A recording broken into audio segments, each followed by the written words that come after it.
l'ai dit tout à l'heure, il y a une situation compliquée, mais l'élection de Michel Aoun est un vrai signal, un vrai plus pour les Libanais, mais c'est aussi un plus pour les pays arabes et les masses musulmanes. Parce que voilà, donc un Orient, on vous explique, les musulmans expliquent à longueur de journée qu'un chrétien ne peut pas diriger un musulman. Un chrétien qui en plus général, hein, il a la double peine, Michel Aoun, président du Liban. Le message que donne Michel Aoun, eh bien, est un message extrêmement important. Il y a quand même un problème, tout n'est pas rose. Il y a d'abord le fait que la moitié de la population qui habite le Liban aujourd'hui est étrangère. Vous avez bien entendu, 50% des gens qui résident au Liban sont des étrangers. Il y a bien sûr les 400 000 Palestiniens qui posent un problème à la souveraineté du Liban, parce que dans leur camp, ils sont les seuls maîtres à bord. Ils sont armés, ils ont leur police, ils ont leur armée, ils ont leurs institutions. Le Liban n'est pas maître sur son propre sol. Et ils sont en train de se radicaliser. Il y a un certain nombre de camps palestiniens, on ne peut même plus appeler ça de camps, des camps, c'est beaucoup plus large qu'un camp, mais il y a un certain nombre de territoires tenus par les Palestiniens où on sait qu'aujourd'hui, il y a une radicalisation. Il y a des mouvements djihadistes qui travaillent les populations. Et puis il y a aussi, à côté de ces 400 000 Palestiniens, entre 1 500 000 et 1 600 000 réfugiés syriens qui posent de multiples problèmes à l'État libanais sur son futur visage, sur sa souveraineté, sur sa stabilité, sur son économie. Il faut dire les choses. Je raconte juste pour le Liban une anecdote. Quand nous étions au Liban, parce que nous sommes allés aussi en Irak, Syrie, Liban, mais ça c'était en avril, nous étions une trentaine de membres dans la délégation que je conduisais, de la Decredo, avec des parlementaires européens, français, députés et sénateurs, des parlementaires étrangers hongrois, etc. Nous avons vu une manifestation d'un père, d'un soldat, et de parents de soldats qui avaient été enlevés à Herzl.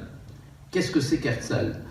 Les réfugiés syriens, quand ils sont arrivés au Liban, on ne les a pas mis dans des camps au départ. On a dit on va éviter les erreurs qu'on a pu faire avec les Palestiniens, donc ils se sont installés un peu partout, sauf à Herzl, où il y a des camps qui ont été construits.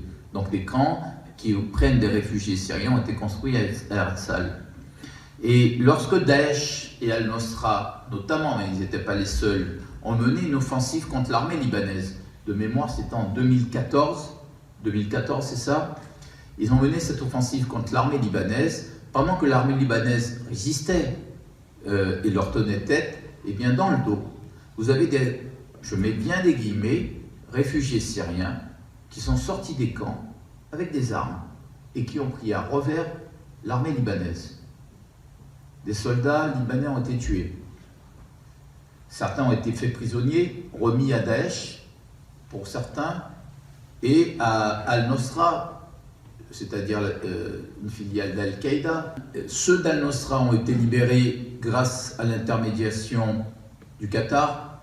Quand on me dit que le Qatar n'a pas de poids, on voit auprès de qui le Qatar peut peser, Al-Nosra, Al-Qaïda. Par contre, Daesh a toujours ses soldats entre ses mains. Eh bien, le Hezbollah et l'armée sont revenus, et ces, entre guillemets, réfugiés syriens sont revenus dans des camps qui ont été ensuite sécurisés pour empêcher qu'ils ne sortent avec des armes. Mais j'ai demandé au ministre des Affaires étrangères et au Premier ministre libanais, et les armes, ils ne rentrent pas dans les camps pour éviter les bains de sang. Alors je ne sais pas si la situation a évolué depuis, mais à l'époque, des réfugiés, entre guillemets, sont revenus armés dans ces camps syriens. C'est un poison pour l'identité du Liban, un poison pour sa sécurité, un poison pour son avenir. Il faut être conscient de ça. Voilà pourquoi les Libanais nous disent, eh bien, les normes internationales qui consistent à parler de réfugiés et à dire qu'ils ne doivent revenir que lorsqu'il y a il n'y a plus de menace sur leur vie, ils veulent que ça devienne lorsqu'on peut, lorsque les terres sont aujourd'hui sécurisées, qu'ils peuvent revenir en sécurité. Les chrétiens aujourd'hui au Liban, honnêtement, ils vivent comme tout le monde.